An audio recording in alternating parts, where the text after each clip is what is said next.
magandang araw sa inyo mga Lods. So, ngayong araw ang gagawin ko ay gagawa tayo ng quarter pounder burgers. So, bumili ako ng Highlands na ang patty. So, quarter pounder po ito. Yan, gagawa tayo ng 4 na burger para sa ating merienda.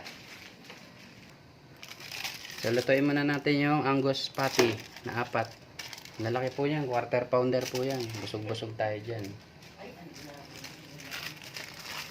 Yan po, lutuin muna natin. Yan.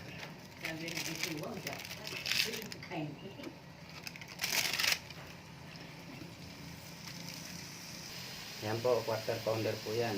Kaya masarap po yan, purong Angus beef. Ating patty. So yan po, lutuin yung ating patty. So initin na muna natin yung tinapay. So ito po yung ating burger buns. So hindi naman siya ganun ka, pero nabibili lang po ito sa palengke. Initin lang po natin.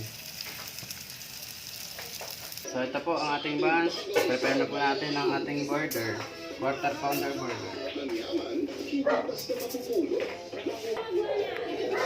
So lagyan po natin muna ng mayonnaise.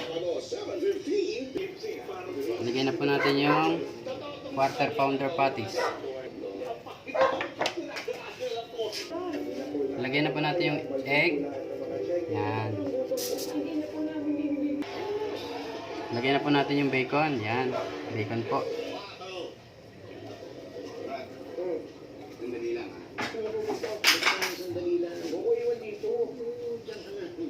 So, lagyan naman po natin yung sliced cheese. Dalawa po ang lalagyan natin para malasa.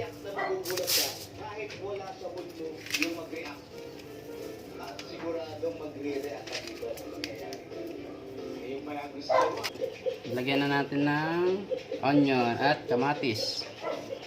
Yan.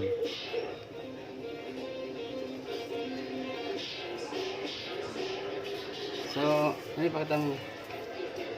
So, ito po lalagyan natin na ketchup na Del Monte na lang po para sweet. Ang patimpla din.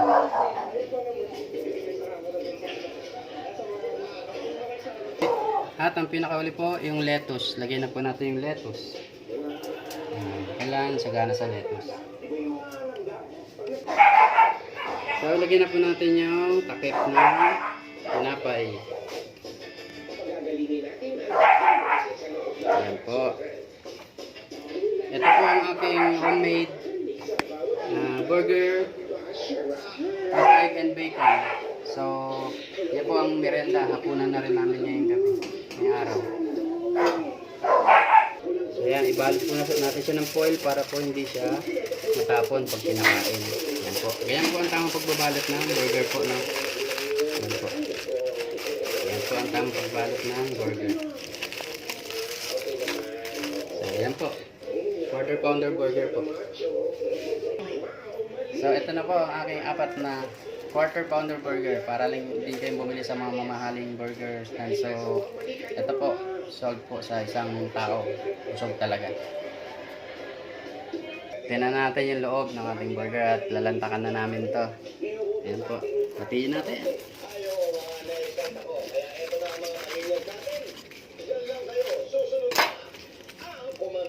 So, ayan po ang aking quarter pounder burger. Homemade po. Ayan. Merienda na. Diretso po na siguro to. Siyempre, hindi kompleto ang merienda ng burger kung walang Pepsi! Ano kaya kung pagsamahin natin at pagkisahin natin itong segment namin dalawa? Ito ang Good.